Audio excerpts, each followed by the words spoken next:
Apa kabar? Apa kabar? Luar biasa, puji Tuhan.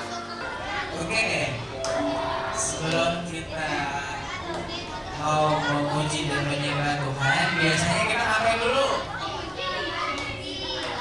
Jika garis yes, oke. Yuk sebelum kita mau garis dulu ya.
semangat terakhir. Haleluya. Sekali lagi lebih kencang. Haleluya. Oke, kita nyanyi yuk.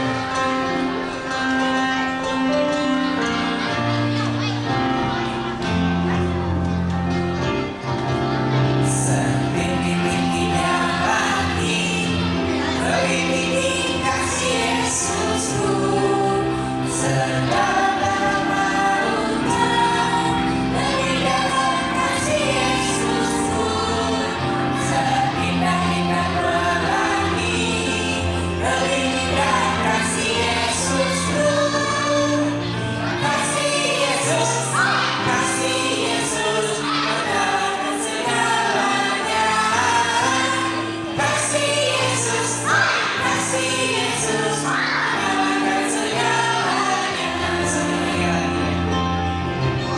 Setinggi-tingginya langit, lebih tinggi kasih Yesusku. Sedalam lautan, lebih dalam kasih Yesusku. Seindah-indah pelangi, lebih indah kasih Yesusku. Kasih Yesus, mengalahkan segalanya. Kasih Yesus, mengalahkan segalanya. Sekali lagi, kasih Yesus, mengalahkan segalanya. Sekali lagi, kasih Yesus, mengalahkan segalanya. Mengalahkan segalanya. Mengalahkan segalanya.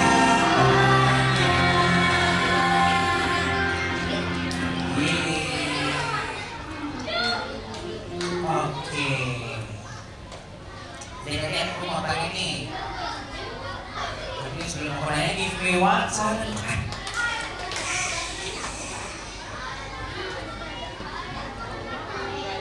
Oke, siapa yang di sini mengucap syukur karena bisa ada di Travis Kids sekarang?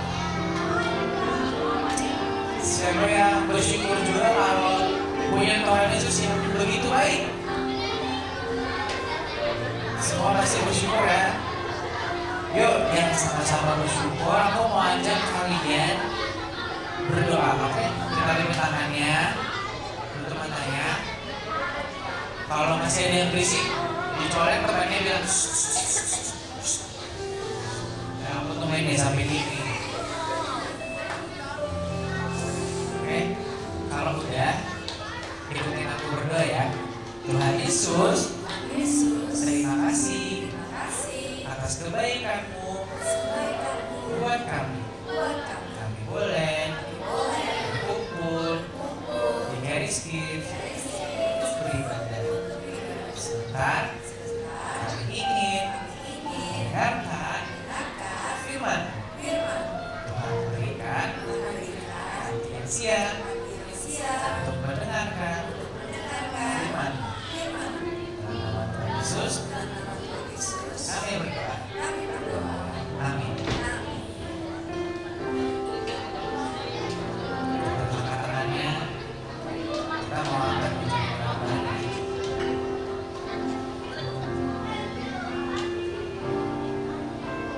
Saat masuk ke hadirat-Mu, bawa persembahan kepada-Mu. Pujian dan sembah-Mu berikan bagi-Mu Allah yang mulia. Kau layakan,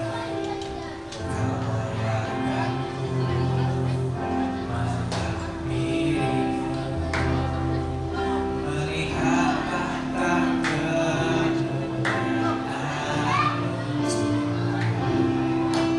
Pujian dan sembah-Mu berikan bagi-Mu Allah yang mulia.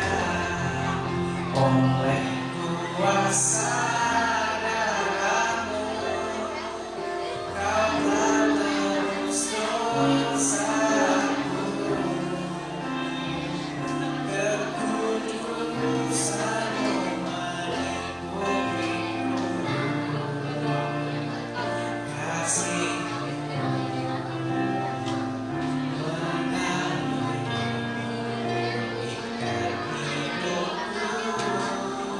sungguh besar anugerahmu,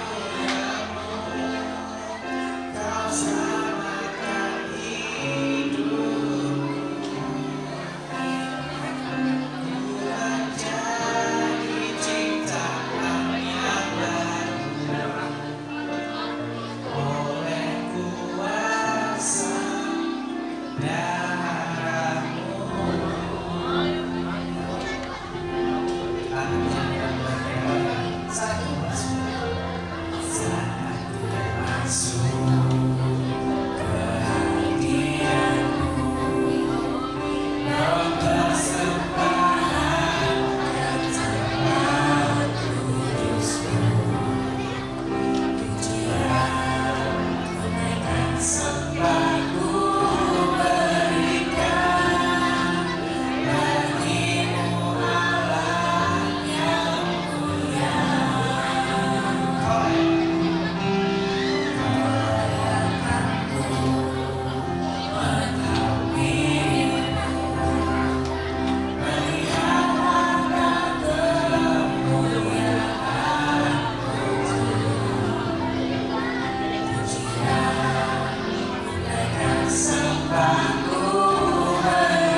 mau perjamuan kudus?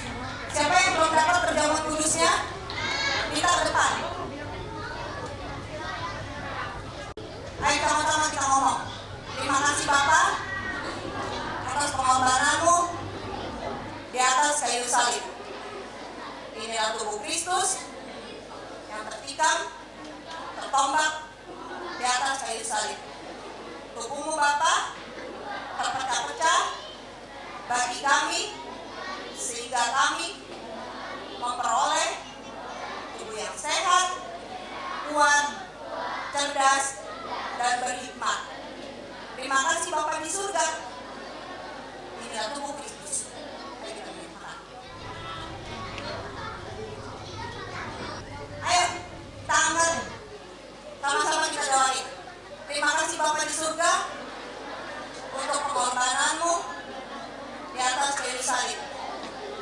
Inilah darah Kristus yang tercurah bagi kami di atas kayu salib, sehingga kami memperoleh kehidupan kekal. Kami diampuni semua dosa dan pelanggaran kami.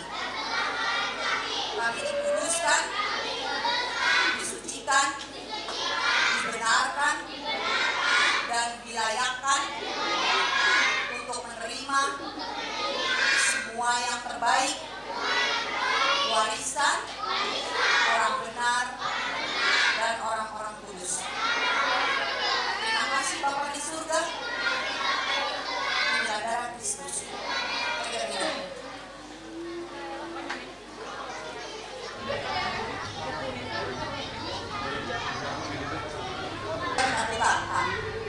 Slide pertama.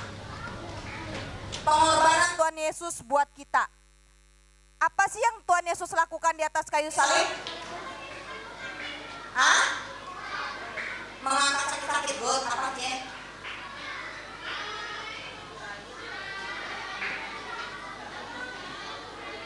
God. Semua dosa-dosa kita, ya, God, apa? Ya, Tuhan Yesus menanggung semua dosa kita. Semua jawaban benar. Sakit gak ditaruh kayak begini? Sakit kan? Tapi dia mau begitu. Kenapa? Karena apa? Oh, karena kalau Tuhan Yesus kayu salib, kita yang salib benar. Jawabannya, tapi ada satu lagi jawaban paling benar. Apa? Siapa? Karena apa sih? Karena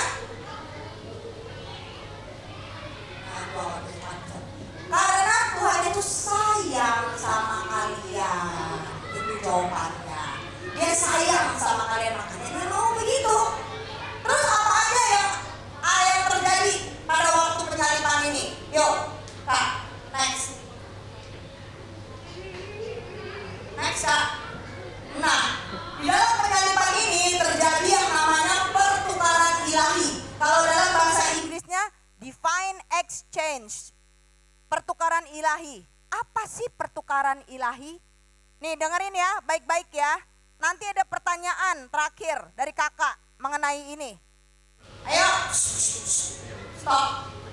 Pertukaran ilahi adalah semua yang buruk, sakit penyakit, kebinasaan, kesusahan, semua yang buruk pokoknya, kegagalan, kesedihan, itu diambil sama Tuhan Yesus, dimasukin ke dalam badannya. Dengan apa? Dengan dia disiksa, cambuk, darah-darah, taruh mahkota duri. Kalau kalian pernah ke Yerusalem, tahu gak segede apa durinya? Segini. Ini durinya segini. Duri segini masuk dalam kepala. Itu supaya apa? Kalian pinter.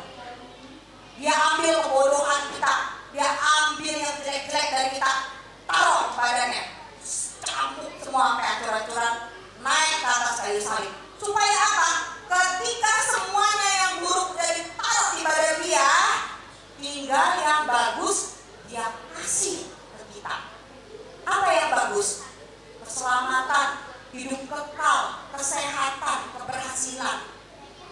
Contoh nih ya, contoh. Kalau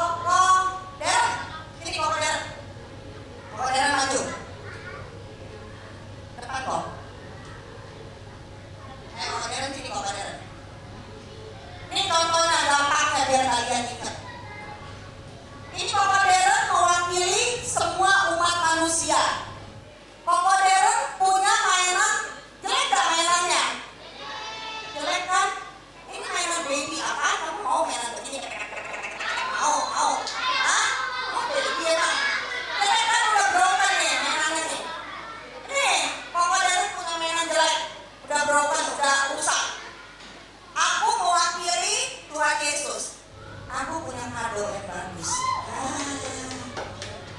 Aku punya kado plus dikasih voucher nginep 3 hari. Nah, mau gak? Nginep 3 hari di Cherry Skip.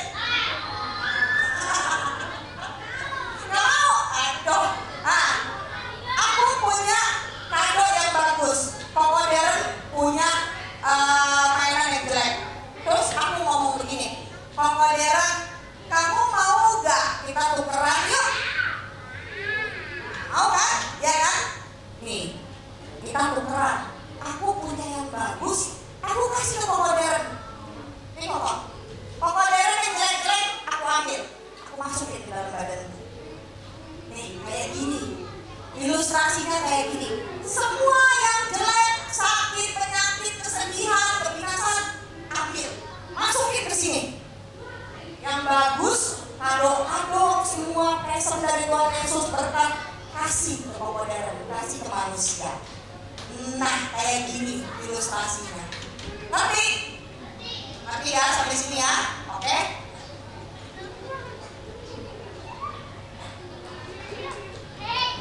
Jadi, pertukaran ilahi adalah Allah Bapa melalui Tuhan Yesus anaknya.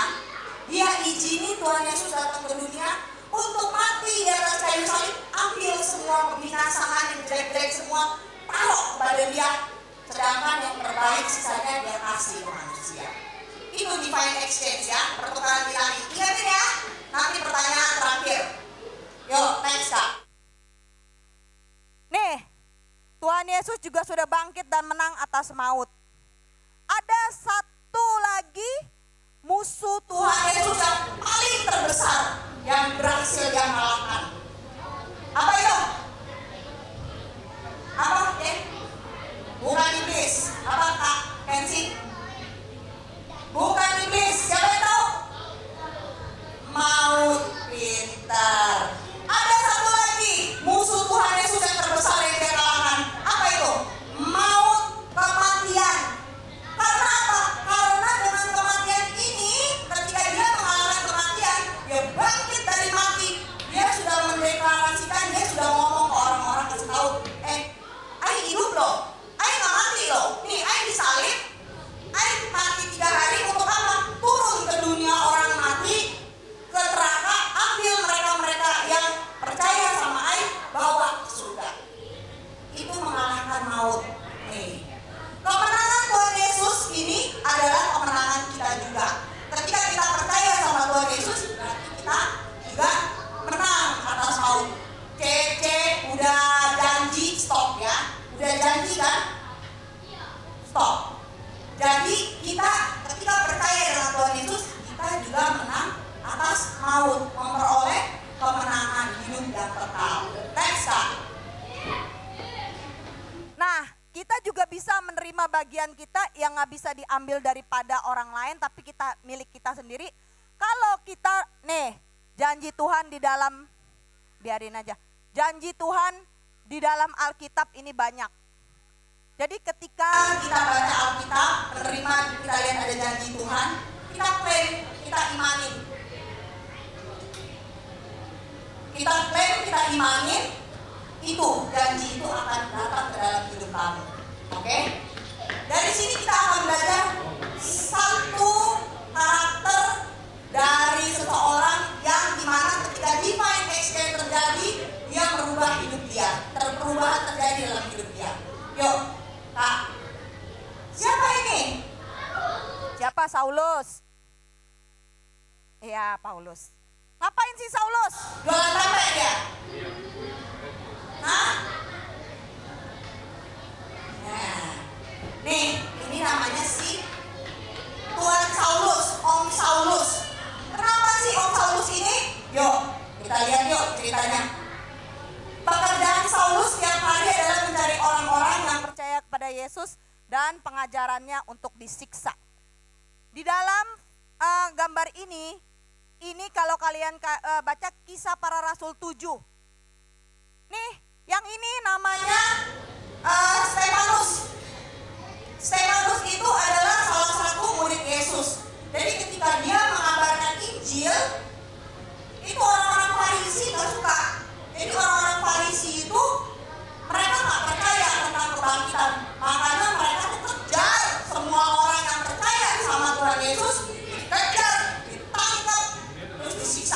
Kalian tahu gak zaman dulu tuh sadis loh penyiksaannya loh. Penyiksaannya tuh disalib, kalau nggak dihukum rajam. Hukum rajam apa sih? Hukum rajam itu dilemparin batu sampai mati. Jadi yang lemparin batu cuma bukan satu orang loh, satu desa lemparin batu sampai mati. Itu zaman dulu kejam sekali hukumannya. Nah, si Stefanus ini jadi pada waktu itu ditangkap. Udah ditangkap, diseret keluar kota, diseret keluar gerbang, terus dihukum, dilemparin pakai batu sampai mati. Nah saat itu si Saulus ada, tanya ke Jico nih. Dia ada di situ, dia yakin, jadi saksi. Bagus gak begitu? Nah, ya, nah dia tuh jadi saksi untuk penghukuman ini. Terus next Kak. Nah, Suatu hari ini ada di Kisah Para Rasul 9. Nih, suatu hari si Saulus sedang pergi menuju ke suatu tempat bernama Damsyik untuk mencari orang-orang yang percaya pada Yesus. Jadi dia tuh sama teman-temannya ngomong nih ke ketua-ketua Farisi, "Pak, aku minta surat supaya bisa tangkap orang-orang yang percaya pada Yesus, seret bawa ke Yerusalem untuk dihukum mati." Nah, dikasih surat, keluarin surat. Nah, satu jadi si Saulus sama teman-temannya berangkat tuh ke Damsyik. Berangkat ke Damsyik. Karena main jauh, dia jalan. Pas dia lagi jalan di tengah jalan, next Kak, apa yang terjadi? Tiba-tiba muncul satu cahaya terang yang memancar dari langit mengelilingi Saulus. Waktu dia jalan di jalan yang namanya jalan lurus, nama jalannya jalan lurus, Dia jalan, tiba-tiba ada cahaya terang banget ngelilingin dia. Tapi teman-temannya nggak bisa lihat cahaya itu. Cuma dia yang bisa lihat cahaya itu. Udah kaget, terus dia jatuh. Terus gimana? Next Kak. Nah, terus ada suara. dari langit. "Saulus, Saulus, mengapa engkau menganiaya aku?" kata dia. Terus Saulus tanya-tanya dalam hati, "Siapa ya ini ya yang ngomong Ngomong sama aku ya. Siapa ya ini ya? Next Kak. Nah, tuh Tuhan Yesus ngomong apa? "Ini aku, Yesus, yang kamu aniaya." Saulus kaget. Terus Tuhan Yesus ngomong gini, "Saulus, kamu pergi ke kota Damsyik, tinggal di sana 3 hari. Nanti setelah itu aku akan kasih tahu kamu apa yang harus kamu lakukan." Ya Saulus kaget kan. Oke. Terus next Kak.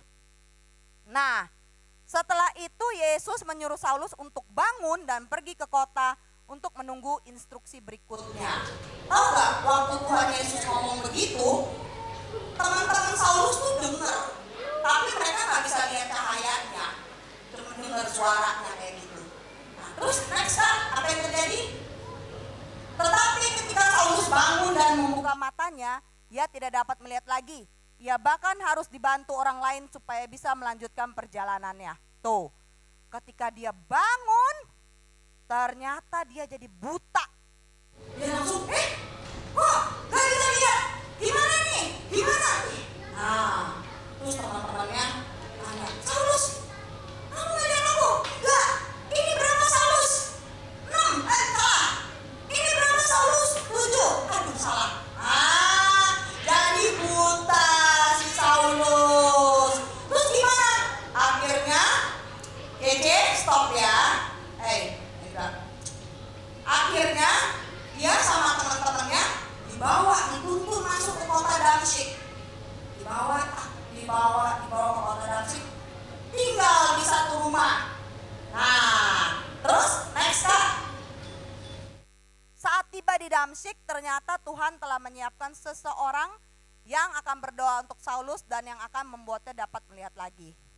Ketika dia tinggal di kota Damsyik, tinggal di satu kota, di satu rumah, misalnya rumah si A, Ternyata Tuhan datang ke seorang yang namanya Ananias.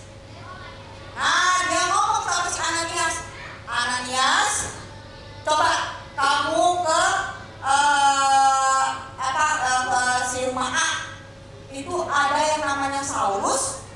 Dia lagi buta tuh matanya. Kamu kesana doain. Si Ananias kaget. Tuhan, gak salah ya aku doain dia. Si Saulus itu kan tukang tangkepin pengikut-pengikut kamu buat dibawa dihukum mati. Gimana caranya aku doain dia, nanti aku dihukum mati. Nah, tapi Tuhan bilang, jangan takut, karena aku mau pakai Saulus ini buat memberitakan Injil bagi banyak bangsa. Dan Saulus itu banyak memberitakan Injil untuk raja-raja loh. Ternyata loh. Nah, akhirnya si Ananias memberanikan diri datang ke situ. Saulus, aku diberitain Tuhan Yesus untuk mendoakan kamu, gitu ya. Terus ditumpangin tangan. Amin, dalam nama Yesus sembuh. Langsung. Tadinya matanya putih semua, mulai ada hitamnya. Mulai bisa lihat lagi. Nah, setelah dia bisa lihat, apa yang dia lakukan? Apakah dia langsung jadi jahat? Langsung menangkap si Ananias? Apa-apa? Next. Saulus begitu bersukacita dan akhirnya percaya bahwa apapun yang telah dia dengar tentang Yesus adalah benar. Dan ia membuktikan sendiri bahwa Yesus adalah anak Allah yang hidup. Nah, ketika dia sembuh, Dia kaget, terus dia baru sadar. Oh, ternyata benar ini ngomongin orang. Kalau Yesus itu anak Allah yang bisa menyembuhkan, bahkan membangkitkan orang mati. Buktinya aku udah buta, didoain, langsung sembuh, langsung bisa lihat. Oh, ternyata ini benar. Dan dia menjadi percaya. Next, setelah menjadi percaya, apa yang dia lakukan? Saulus akhirnya memberikan diri untuk dibaptis dan setelah itu pekerjaannya berubah menjadi seseorang yang memberitakan tentang Yesus sebagai anak Allah. Nah, dia langsung berubah kerjaannya. Dulu kerjaannya sebagai apa? Tukang tangkepin anak-anak Tuhan, tangkep, dibawa, disiksa. Tapi sekarang kerjaannya jadi apa? Jadi memberitakan kabar baik, memberitakan Injil supaya orang yang mendengarnya selamat. Jadi berubah. Ada perubahan yang terjadi ketika kalian menerima pengampunan, mengenal Yesus Kristus, ada perubahan yang terjadi. Next, Kak. Ayo fokus semua. Nah, Nih, dulu namanya si Saulus. Sekarang namanya ganti jadi siapa? Paulus. Dulu tukang tangkap orang, sekarang jadi penginjil. Nah, next, Kak. Ayatnya belum ya? Nah, nih. Siapa yang mau baca? Oke, ayo kamu. Nailah.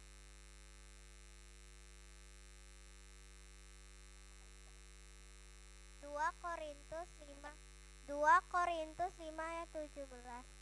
Jadi siapa yang ada di dalam Kristus adalah ciptaan baru, yang lama sudah berlalu, sesungguhnya yang baru sudah datang. Nah, Di sini disebutin orang yang menerima Kristus, yang ada di dalam Kristus itu adalah ciptaan yang baru. Dulu dia tukang nangkepin orang yang percaya Yesus, sekarang berubah jadi penginjil. Dulu yang dia adalah penjahat, sekarang jadi orang baik. Nih, ciptaan baru ketika dia mengenal Yesus Kristus. Next, Kak. Nah, Tuhan Yesus mengubah kita secara penuh. Dia mengubahkan hati kita melalui kasih yang begitu besar. Ketika kita percaya kita begitu dikasihi, hal itu akan mengubah bagaimana kita berperilaku seperti cerita Paulus. Nih, contoh, kalau Tuhan begitu sayang sama kamu, di sini siapa yang anak sayang Tuhan. Nah, kalau Tuhan begitu sayang sama kamu, kamu anak sayang Tuhan, terus kamu mau jadi anak nakal? Hah? Mau jadi anak nakal? Nah, kan? Kalau kamu jadi kesayangan Tuhan, terus kamu mau jadi tukang bohong? Enggak kan? Kamu ingat gitu, Tuhan aja sayang sama aku ya. Oh,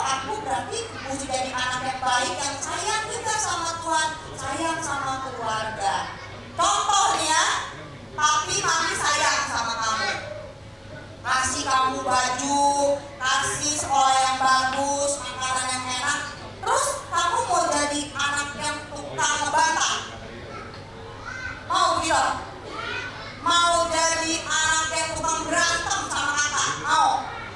Iya kan? Kamu mau jadi anak yang manis, yang sayang sama papi mami, sayang sama kakak, supaya apa? Papi mami juga sayang sama kamu, biar kamu jadi anak yang baik, ya kan? Nah, nih, jadi kasih Tuhan itu mengubah kita. Kasih Tuhan itu mengubah kita untuk menjadi orang yang lebih baik. Next, kan? Next, ada? Nah, nih, pertukaran ilahi. Apa itu pertukaran ilahi? Ini kecil. Tadi saya udah jelasin. Siapa yang bisa? Pertukaran ilahi adalah Tuhan Yesus kasih baik buruk di Siapa lagi? Ini kecil. Siapa lagi yang tahu? Oke, yuk, ide. Nanti. Yang bisa jawab berarti yang dengerin, yang lain pada kemana? Ayo. pertukaran ilahi. Misalnya kita punya sesuatu, kita melakukan dosa, lalu Tuhan Yesus ambil dosa kita, masukin ke dalam hati, jadi sisa baik kita. Siapa lagi? Siapa lagi? Oke, yuk sini. Datang. Ayo sini ya. Iya.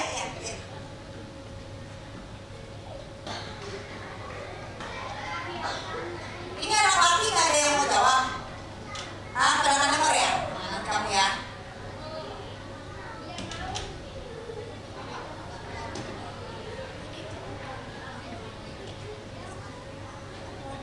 Yang buruk diambil sama Tuhan Yesus, jadi tinggal berbuat baik. Kita. Yuk, potong. Usia. Terakhir. Pertukaran ilahi adalah Tuhan Yesus kasih kita yang baik, sisanya dan sisa dosa kita dimasukin di iya. Ayo, sini. Coba, ayo mau tahu pada dengerin apa enggak nih? Apa pertukaran ilahi?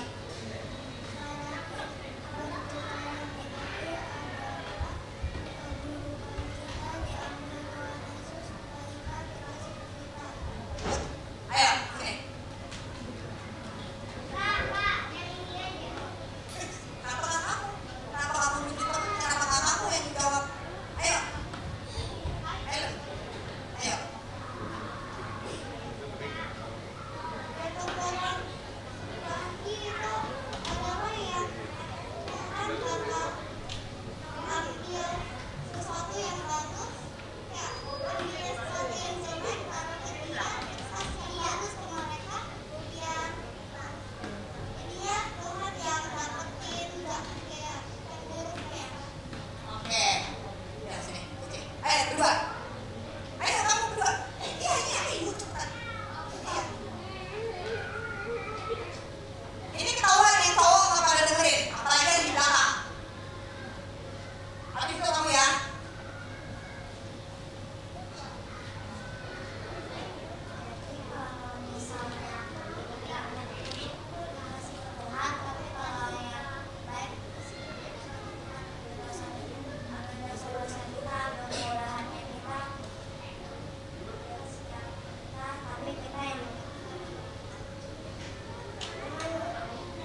Tuhan Yesus, bangkitan, kehidupan kekal, sukacita, damai sejahtera, apalagi? Kepandaian, ya, semuanya dikasih ke kita. Jadi yang jelek diambil, masukin kepada dia, ditinggal yang bagus-bagus, taruh ke kita. Itu namanya pertukaran ilahi. Oke? Ngerti? Ya, yuk next Kak. Terakhir. Hari ini kamu bisa berdiri sebagai orang yang benar di hadapan Allah. Kamu telah menerima kasih Tuhan yang begitu besar. Dia akan mengubahkan hati kamu dan kamu akan menjadi seseorang yang akan menyaksikan kebaikan dan kemuliaan Tuhan Yesus. Jadi sekarang kamu ini anak-anak Tuhan kan? Iya kan? Udah menerima Tuhan Yesus kan sebagai Tuhan dan Juru Selamat kamu. Otomatis Tuhan Yesus akan berikan kasih-Nya dan kalian akan berubah. Berubah dari mempunyai hal-hal kebiasaan yang buruk, nanti dengan sendirinya itu akan berubah menjadi untuk hal-hal yang baik. Oke? Oke? Ngerti? Sampai sini? Nah, yuk. Udah, itu ngapain di tengah-tengah? Ayo, kakak. Duduk. Aniaya itu disiksa. Yuk. Apa? Disiksa ditaruh di mana? Kalau Tuhan Yesus disiksa ditaruh di atas kayu salib, sayang. Yuk, sama-sama kita mau ngomong ya. Yang kencang ya. Ya, 1, 2, 3. Aku hebat. Aku kuat. Aku cerdas. Aku pintar. Aku berhikmat. Aku anak yang paling disayang Tuhan Yesus. Aku berkenan di hadapan Bapa di surga. Oke, good. Yuk, lipat tangannya, kita mau berdoa. Ayo, gak ada yang ngobrol-ngobrol, lipat tangannya. Matanya merem. Please mau doain kalian. Terima kasih Bapak untuk anak-anak ini. Mereka spesial di matamu dan mereka sangat mengasihimu. Begitu juga Engkau sangat mengasihi mereka. Berkati anak-anak ini ya Bapak. Berikan tubuh yang sehat dan kuat, kecerdasan, kepandaian. Biarlah tangan kasih-Mu yang membawa mereka melalui hari-hari mereka. Sehingga apa saja yang diperbuat mereka berhasil. Kemanapun mereka pergi, malaikat pelindung selalu menyertai menjaga setiap langkah-langkah mereka. Berikan hati yang lembut di dalam mereka, agar setiap firman yang jatuh dalam hati mereka berakar, bertumbuh dan berbuah di dalammu, menjadi berkat buat orang-orang di sekitar mereka. Terima kasih Bapak di surga, biarlah mereka terus mengikuti-Mu di sepanjang kehidupan mereka.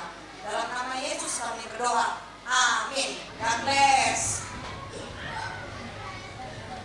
Oke, terima kasih. Jadi, nah, ibadah kita udah selesai. Sekarang waktunya kalian untuk mengerjakan apa? Activity, good. Buat teman-teman yang di rumah juga, selamat mengerjakan activity-nya. Udah bisa